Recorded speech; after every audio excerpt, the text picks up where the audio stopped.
Oh, Lisa, let's clean the house really well this time. Okay, we're going away for 6 days. You've got plenty of time, so make sure you do a thorough job.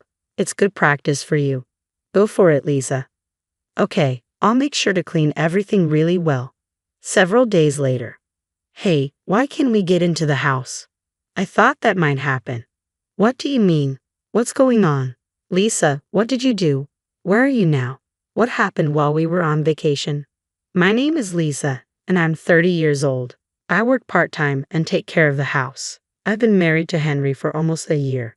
He's 4 years older than me, and we're still in our newlywed phase. I used to dream of a cozy life just for the two of us, but things changed after we got married. We bought a house and started living together. Everything was fine at first, but then we started having issues. Honey, what are we having for dinner tonight? Lisa, what did we have for dinner last night? We had curry last night. Since it's summer, let's have something lighter tonight. Got it, something light. The problem we faced was that my husband's parents started living with us without asking. When we bought the house, we planned to live there alone, but they moved in without discussing it with me. Initially, they just visited on weekends, but it got worse. They brought their own furniture and acted like it was their home. It would have been nice if my husband had said something, but he acts very childishly around his parents. He's always asking, Mom, are you okay in this heat? Dad, are you all right? He never stands up to them. After we got married, I realized he has no spine when it comes to his parents. I've tried bringing it up when we're alone. I didn't agree to your parents moving in. Our house isn't big enough, especially when we have kids. What are we going to do? You need to talk to them and get them to leave. But all he said was this. What are you saying? If we have a kid, we can just move. I think Mom and Dad would love living with their grandchild. I'd be happy to have everyone together. My husband not only doesn't see any issues with his parents living with us, but seems to be happy about it. I've given up on him explaining things to them. I blame myself, thinking, why didn't I realize this before we got married? My husband lived with his parents until we got married. I only visited their house once when we went to introduce ourselves before the wedding, so I had no idea what his lifestyle was like. I didn't know he was so attached to his mom and dad. Living with his parents all of a sudden is stressful enough, and there's even more on top of that. Hey Lisa, there's nothing I can eat for dinner today. Can you make something else? Well, isn't fish, boiled veggies, greens, and soup okay? I'm not in the mood for fish. I wanted meat today. My mother-in-law acts like she's entitled, always finding something to complain about, this or that. We don't have any meat right now. Oh really? Let's just order takeout then. My mother-in-law started ordering expensive appetizers, not something you typically order on a weekday. It's fine if she wants to spend her own money, but how? I'll have one of those expensive appetizers. Yes, charge it to the usual card. What? My mother-in-law had used my card without asking me. I was shocked and asked her why she did it. Because everyone will eat what I order, right? It's everyone's meal, so it's normal for you to pay, she explained confidently. Sure enough, if my mother-in-law orders a lot of food, everyone ends up eating it, including me, but why should I automatically bear the cost? I don't understand my mother-in-law's logic at all. And my father-in-law is quite a character too. If you're a wife supporting a family of 4, you have to cook both meat and fish. Everyone has different tastes, right? This is why modern women... No, you're the biggest problem here. My father-in-law doesn't criticize my mother-in-law for her whims. Instead, he seems to agree with her and blames me, imposing his old-fashioned views on me. They're quite similar in their thinking. It seems like modern people can't handle even the simplest tasks these days. It's a real issue. Thank goodness for delivery. Yes, there are so many options for delivery now. I prefer delivery every day over Lisa's cooking. My in-laws enjoy mocking me, even though I'm the one paying for their food, living expenses, and even the mortgage for this house. Why should I be treated this way? Anger started to build up inside me, accumulating. Having my in-laws in the house made me feel like being at work was better. Luckily, work was going well, and there was talk of a promotion. I was offered a project leader role, and I accepted both opportunities. I thought that staying busy would reduce my stress from home. The days when I can't cook have increased, and if my in-laws order delivery, I've learned to accept it. My priority now is to distance myself from my in-laws. As a result, my overtime and weekend hours increased, but I felt fulfilled and energetic. Just when I thought I could handle everything, something unexpected happened. On a Friday night after work, I arrived home to find the house completely dark. It was odd that my husband and in-laws weren't there. It was too early for them to be asleep. As I walked in puzzled, I noticed a note on the table. It said, "We're going on a trip. Back on Sunday." What? I didn't know anything about a trip. What made me even more upset was the messy room filled with takeout containers and drink bottles. It was typical for my in-laws and husband not to clean up, but they could have at least thrown away the trash before leaving. Frustrated, I raised my voice, though no one was there to hear me. Feeling empty, I started picking up the trash and cleaning. As I sighed while tying up the trash bags, a troubling thought struck me. How did they even afford this trip? A wave of shock hit me. I quickly opened my banking app and checked the credit card transactions. This can't be happening. Several $1,000s were charged by what seemed to be a travel agency.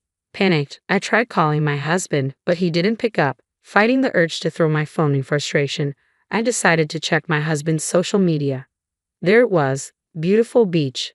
So stunning. A picture of a bright blue sky and a beautiful beach. The people in the photo didn't look American. Could it be true? Digging further, I found they were in Bali. I never imagined they would take an international trip, and I felt drained.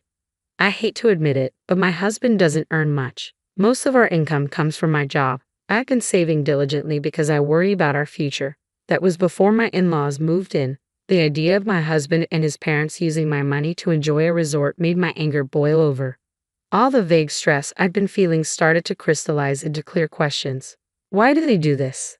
How do they feel about it? What were they thinking about the future? It felt like an endless cycle of thoughts. I knew I needed to take action about my life. When my husband and in-laws returned from their trip, slightly sunburned, I was seething with irritation, though I kept quiet. We had such a great time. Traveling abroad is definitely worth it, and we found the food and accommodation quite affordable. My in-laws chirped. I bit my tongue to stop myself from asking who they expected to foot the bill for all of this. "Let's plan another trip, Mom, Dad." My husband chimed in, chatting with his parents. He seemed so immature, like a child begging for a summer vacation. At 35 years old. Seeing him like that filled me with disgust. I prepared dinner in frustration. "Stay calm. Just focus on cooking," I muttered to myself, moving mechanically. Then, "Oh dear, there's so much dust here," my mother-in-law remarked, running her fingers over a houseplant's leaves. "That's not good," my father-in-law murmured, giving me a quick glance. "You didn't clean while we were away. What kind of day off was that?" "What?" I couldn't help but ask again. "If you've kept the house clean all the time, I would have taken you on the trip.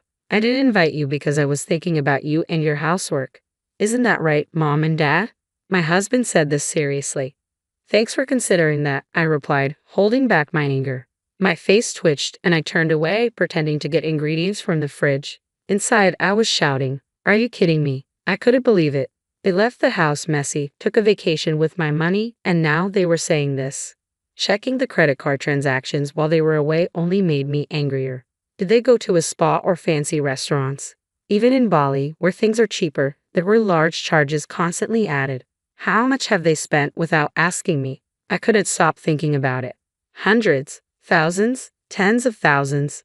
Doing some quick mental math, a couple $1,000s wasn't out of the question. And with them taking over the entire household, it could be even more. I was beyond frustrated. Once they got a taste of using my money for trips, my husband and in-laws started going away more often.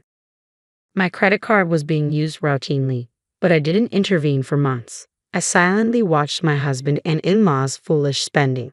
Then one day, my mother-in-law said, "We're going to Hawaii. Can you increase the credit card limit?" "Sure, I understand," I replied. My mother-in-law was completely disregarding me. Did she think I'd just obey her every command? Did she expect me to buy a new swimsuit at her age? She was flipping through a swimsuit catalog, clearly excited. Well, since she was using my money anyway, I thought, just wait and see. I quietly increased the limit without a word to my cheerful mother-in-law, who was so absorbed in the catalog that she didn't notice. On the day they left for Hawaii, the room was messier than ever. My husband and in-laws were rushing around packing, paying no mind to cleaning up. "Oh, Lisa, make sure you clean thoroughly this time," my mother-in-law instructed me. "It's a long trip, 6 days. You've got plenty of time to practice your housework skills, my father-in-law added. Good luck with the chores, Lisa, my husband said, oblivious to the situation. What is he talking about? Seeing it was about time, all three of them started to rush. Their chatting and leaving looked genuinely fun. Understood, I'll make sure to clean thoroughly. They probably didn't hear me due to their chatter. I said it to their backs. 6 days later, the day my husband and in-laws were to return home, I was gazing at the night view. Even though it was a weekday, I had taken a rare paid day off and was enjoying a drink in a lavish hotel. My husband called. I let out a sigh, left my seat, and answered the call. Hello? What the hell is going on? I can't get into the house. My husband sounded quite panicked. I thought as much, I said calmly. What do you mean? What's happening? It's not surprising my husband was freaking out. After all, the house was vacant.